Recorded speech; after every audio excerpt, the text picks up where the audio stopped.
উপস্থিত থকা গয়ালাই আজিলৈকে মই মিছা কথা কৈ পোৱা নাই। মোৰ বিশ্বাস আছে যে মোৰ মৃত্যুৰ আগমুহূৰ্তলৈকে তেওঁ মিছা কথা ক'ব। মোৰ এখন আশ্ৰম আছে দেই প্ৰভুসকল, মই শিষ্যসকলক বনাই থৈ ইয়াত আহিছো। মোৰ নাম মহামণি মল্লিক।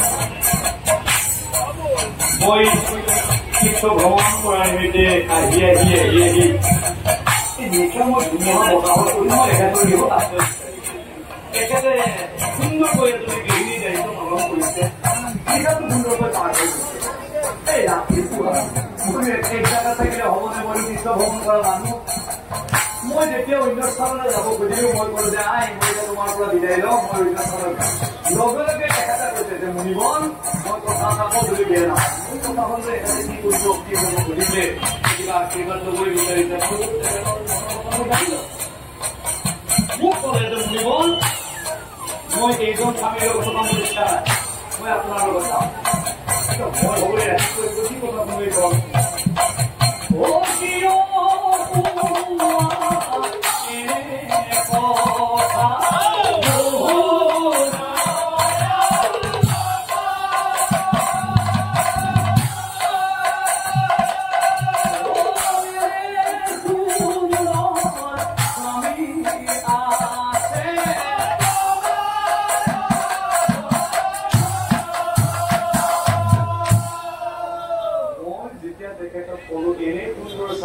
তোমাৰ লগত ঘূৰি পোৱাৰ লগে লগে প্ৰভুসকল নিৰুপায় হৈ নিজে তাই অস্ত্ৰ তুলি মই শাস্ত্ৰৰ শপত খাই গৈছো প্ৰভুসকল নিজৰ স্বামীক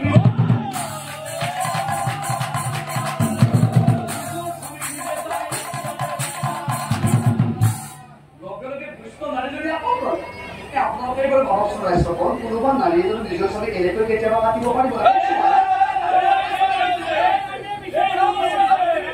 বিচাৰখন প্ৰায় একপক্ষীয় হ'বলৈ আৰম্ভ কৰিলে।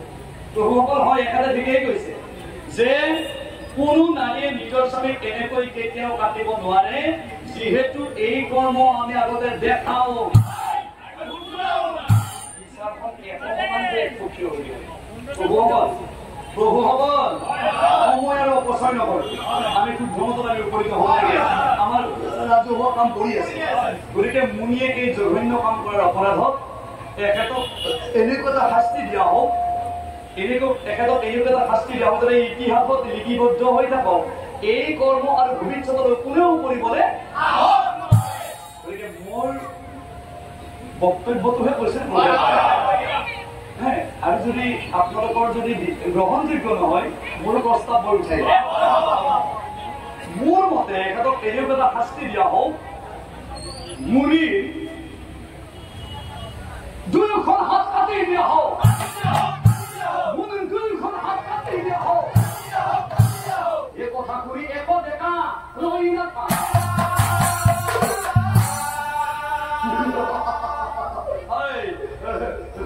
মহামণি মল্লিক তোৰ নামটো চিনাকি মানুহটো নচিনাকি মানুহ কথা মানুহ ওলাইছা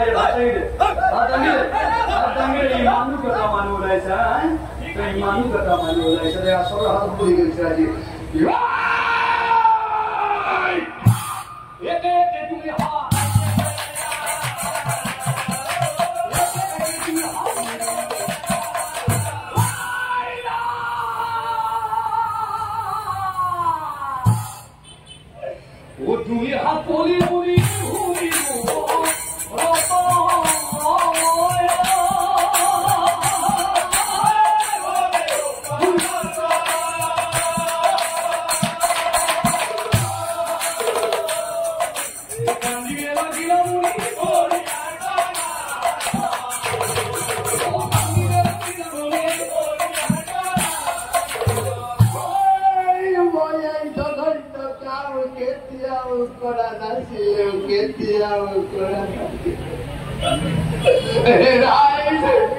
আপোনালোকে এই দুষ্ট নাৰীজনীৰ কথা প্ৰতিহত কৰি মোৰ হাত দুখন কাটি পেলালে।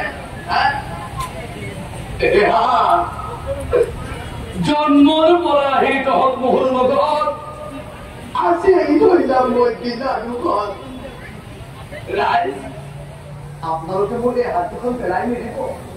সেয়াৰ টুকুৰা খাবলৈ মেলিব কিয়নো মই জনাত মই এই হাত দুখনে কোনোদিন পাপ কাম কৰি পোৱা নাছিল প্ৰতিদিনে শাস্ত্ৰৰ পাত লুটি আহিছিল মই এই হাত দুখনে গতিকে আপোনালোকে মই এই হাত দুখন মানুহৰ দৰে অত্যাচাৰ কৰিব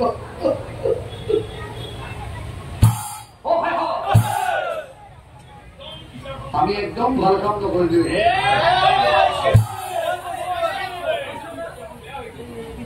এই মুনিয়ে কেনেকে চুৰি আছে তেখেতে কৈ আছে যে এখেতৰ হাত দুখনে হেনো পাপ কাম কৰা নাই প্ৰতিদিনে হেনো শাস্ত্ৰৰ পাত লুটি আছে নহয়নে বাৰু গতিকে আমি আচলতে এই ভাল মুনিয়ে যিটো বিচাৰিছে মুনিৰ হাত দুখন সৎকাৰ কৰা কথা গতিকে আমি এইটো কৰাই ভাল হ'ব এইটো কৰা ভাল হ'ব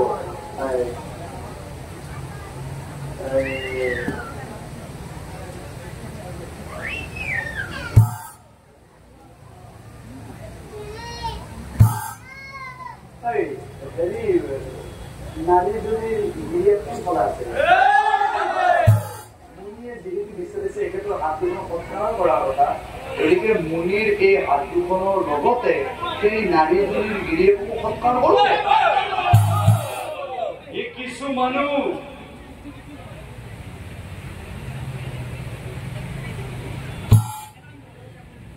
কোনটো ঘৰত আছে অগৃহে প্ৰৱেশ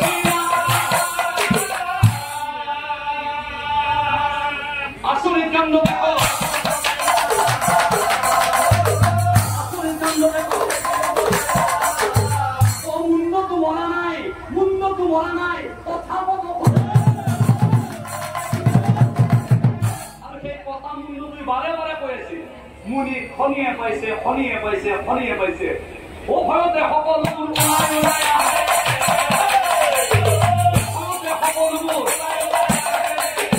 এই মুনিৰ কথাটো হাত দুখন কোন ফালে আছে সেই কথা মুনি যে কৈ আছে মুনি খনিয়ে পাইছে মুনি হাত দুখন কৈ এই কত মানুহ মুনিৰ হাতৰ মুচল তাতো কি অদ্ভুত দৃশ্য দেখে মুনিৰ হাত দুখন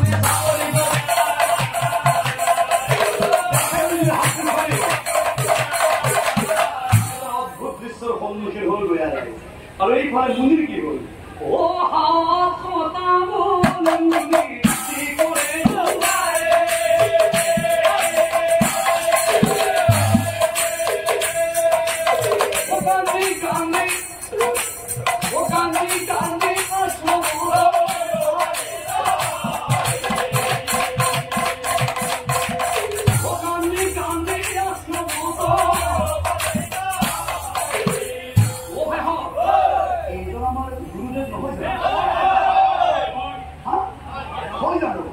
শিষ্য গণে বোলে গুৰু কিবা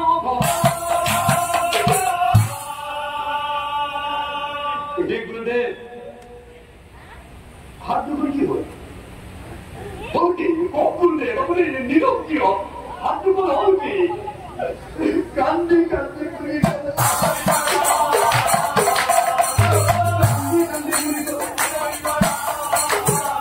শিষ্যসকল দুখ নকৰিবা এয়া মোৰ কৰ্মৰ ফল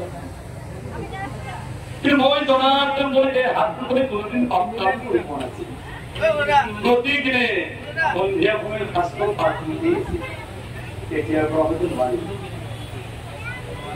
মোৰ এনেকুৱা অৱস্থা কিয় হ'বলৈ পালে মই বৰ চিন্তা কৰিছো সেয়েহে এটা কাম কৰা তোমালোকে আনি দিয়া মোক একলৰ পাঠ তাতে বহি ধ্যান কৰি পাপৰ ফলত মোৰ কথা গুৰুত্ব ও শিষ্য কৰে আনি দিলা এত বলৰ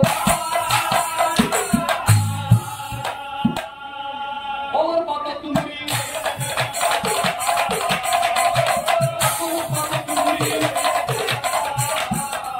ও এত মনে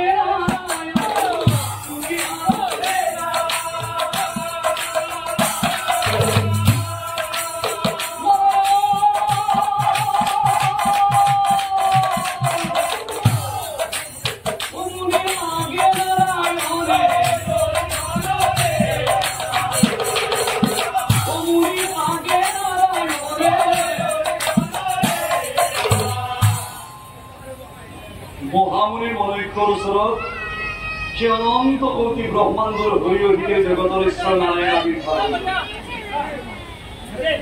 বুঝা মোৰ পৰম ভক্ত মহামণি মহেশ্বৰ সঁচাকৈ তোমাৰ স্থিতিত পুষ্ট হৈ গ'ল এই জন্মত তুমি প্ৰাৰ্থনা কৰা নিচিনা মোৰ পৰম ভক্ত পূৰ্ব জন্মৰ পাপৰ ফলত তোমাৰ আৰু কি পাপ কৰিছিল শুনা কওঁ মই শুনা পূৰ্ব জন্মত তুমি এজন ব্ৰাহ্মণ আছিলা আৰু সেই সময়ত কি হৈছিল তুমি নীৰৱে একান্ত মনে শ্ৰৱণ